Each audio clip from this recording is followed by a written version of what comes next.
तो आज के वीडियो में हम विटामिन B5 पेंटाथोनिक एसिड के बारे में पढ़ेंगे। उसका इंट्रोडक्शन पढ़ेंगे, डेली रिक्वायरमेंट पढ़ेंगे, फिर सोर्स ऑफ विटामिन B5 पढ़ेंगे, फिर उसकी डेफिशिएंसी पढ़ेंगे।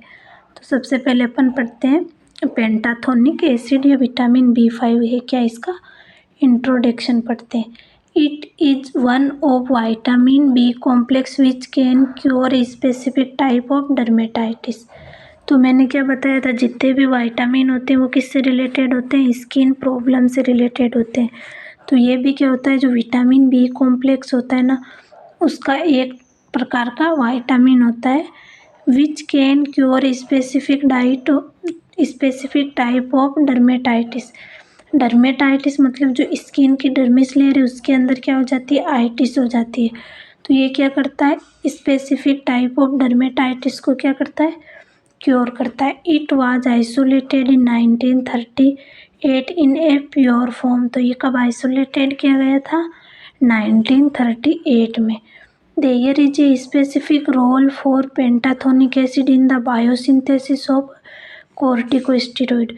जो पेंटाथोनिक एसिड है इसका स्पेसिफिक रोल किसके अंदर होता है, बायोसिंथेसिस ऑफ कोर्टिकोस्टेरॉइड। जो कोर्टिकोस्टेरॉइड होता है ना अपनी बॉडी में, कोर्टिकोस्टेरॉइड उसका सिंथेसिस किसके थ्रू होता है, विटामिन B5 के थ्रू होता है।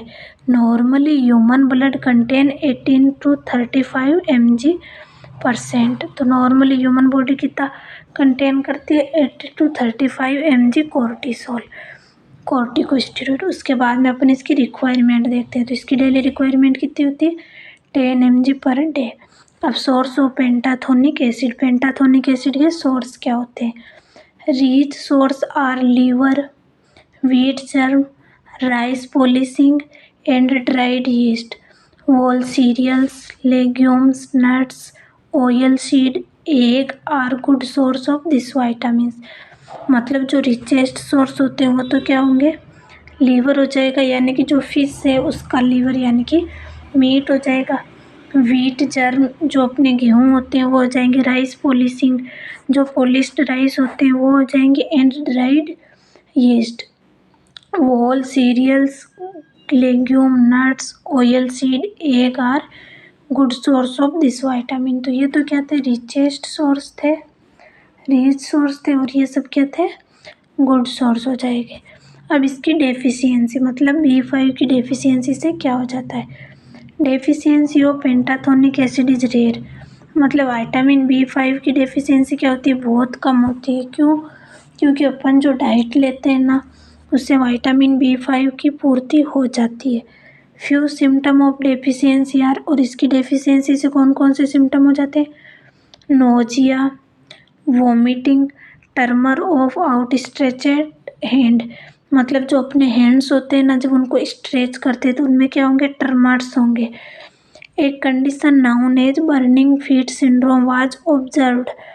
जो बर्निंग फीट सिंड्रोम की कंडीशन मतलब टर्मर्स और बर्निंग फीट सिंड्रोम की कंडीशन क्या होती है, ऑब्जर्व्ड हो जाती है in prisoners of second world war in Japan and Myanmar. जब सेकेंड वर्ल्ड वार हुआ था जापान और जो म्यांमार है वहाँ पर कौन सी कंडीशन देखी गई थी, बर्निंग फीट सिंड्रोम की, जो किसकी वजह से हो रही थी, विटामिन B5 की डेफिशिएंसी से। This syndrome was also associated with neurological and mental disturbation. ये जो सिंड्रोम था बर्निंग फीट सेंसेशन सिंड्रोम, ये किससे एसोसिएटेड था, न्यूरोलॉजिकल एंड मेंटल डिस्टर्बेंस है।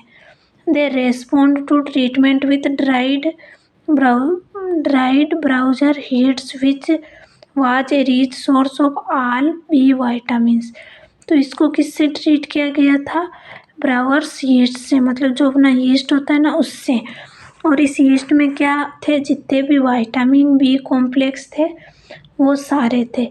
कोपलान found that burning feet syndrome observed in Indian subject respond to treatment with calcium pantothenate 20 to 40 mg in injection.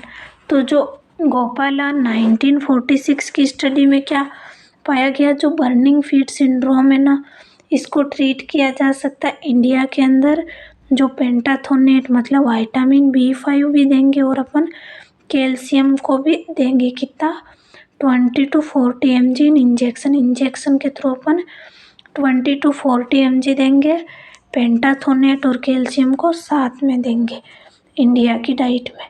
तो अपन ने finally क्या पढ़ा, पेंटाथोनिक एसिड कंप्लीट कर लिया, इसकी रिक्वायरमेंट, इसके सोर्स और इसकी डेफिशिएंसी।